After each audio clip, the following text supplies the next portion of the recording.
One thing I believe so strongly is that when we believe differently about ourselves, guess what? We start seeing ourselves differently, right? And that's why everything starts with the belief, self-belief. And what is self-image? It's pretty much this. It's literally the way we see ourselves. Not necessarily the way you see yourself in the mirror, because the way you see yourself inside, right? The way you see yourself inside. And that really affects the way we carry ourselves. And the way we carry ourselves also affects the way people perceive us, and the way people also treat us as well. A number of times, or rather, like if we see ourselves as nobody, we're always hard on ourselves, we're beating ourselves up. Whenever we make mistakes, we're slamming ourselves, and we don't respect ourselves. Guess what? It's going to be very obvious, sadly, and people are going to see that. And you know what? They're going to treat us the same way. So just give them permission. It's so hard to treat ourselves. And now, we're going to treat us that way, because again, all this self-image that we have. On the other hand, if we see ourselves as royalty, we are what God says that we are. And that's how we carry ourselves, right? Hey, like people are going to see it. I'm not saying to be like pompous or anything, but when you carry yourself, with that dignity, the integrity, because you know who you are, like the child of the Most High God. And that's how you carry yourself. Hey, people are going to see that, you'll notice it, and they're going to treat you differently. And again, it just all boils down to how do we see ourselves, self-image. Have we seen ourselves the way God sees us? Strong, courageous, and all of those things. So, a very good example of self-image demonstrated in the Bible. You guys may know this one. So we go over it.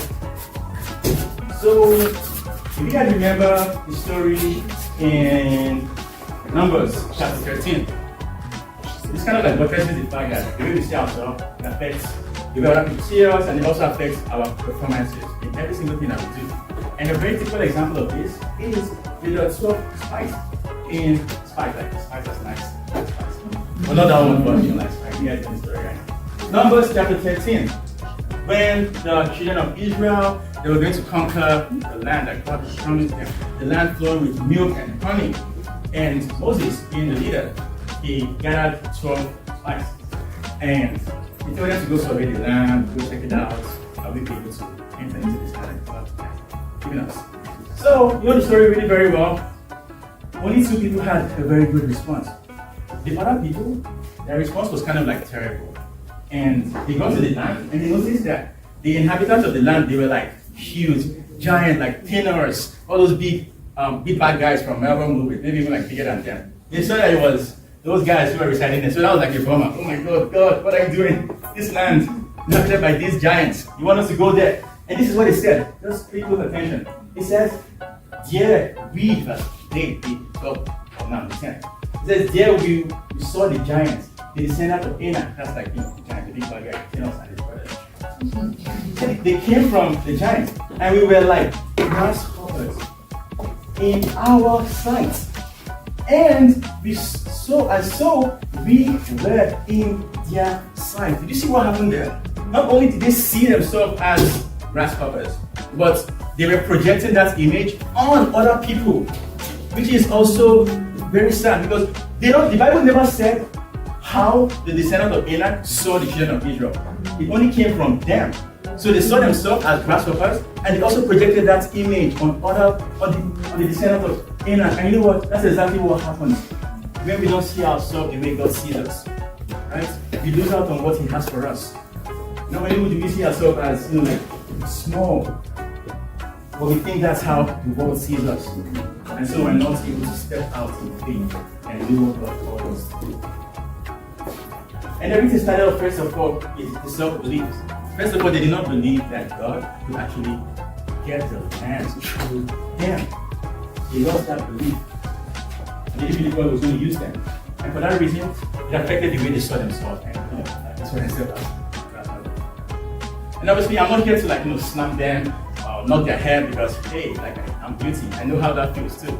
And I also remember the time in my life too where my self-image was just really very low. Even though I was grown up, I used to see myself as that little kid. That little kid that everyone would just match and trample on. And because I saw myself like that, I presented myself like that to people. And that's exactly what. That is surprising. So But everything again just changed. The moment I started believing more in myself, like God believed in me, and it changed the way I was seeing myself. Instead of seeing myself as the little kid of the, the insignificant person, I started seeing myself as the royalty that God says that I am. And the confidence and everything just grows. And not because of anything I've done, but because of whose I am. Because I'm God's. We are God's. God created us in His image and likeness. So we want to see ourselves as that as well. Because that's going to affect our self-image. So talking about self-image, yes, we want to see ourselves the way God sees us. But how can we upgrade that image of ourselves so that it's no longer unhealthy? So now it's healthy and the way God sees it. I believe so strongly that the first place to start with this is to be more gracious and forgiving to ourselves. It's going to be very difficult, almost impossible, for us to have a healthy self-image if we haven't forgiven ourselves. Right? Maybe we did some things in the past that we're not proud of, and we're looking down on ourselves like we're not deserving or we're not worthy of any good thing in life. So we look at ourselves really very low, right? Because of what we've done in the past. And that's actually just going to haunt us forever unless we let go of that. We give ourselves the grace of the gift of forgiveness. And give us that grace because, hey, God forgive us. If God who made us forgive us, why can we not forgive ourselves? Right? If we want to be gracious to ourselves, we want to really forgive ourselves. Like, it doesn't really matter what we've done, like the blood of Jesus covers everything we do for us so that we can live. So we just have to let go of every single thing. We need to forgive ourselves, give ourselves grace, and step into what God has for us. Because I believe that's the starting point for us missing ourselves in a healthy way. And obviously, whenever we think that we make mistakes, it doesn't really just help beating ourselves up. Because all that does is keep us down. But when we make the mistakes, we want to learn from our mistakes. Because hey, spoiler alert, nobody's perfect. Even though people may portray perfection, nobody's perfect. So give yourself the grace and forgiveness, learn from whatever mistakes you've made, and just keep going. That's, I think, one of the very powerful ways that we can upgrade our self-image. So that is that. And our declaration! You guys forget? No.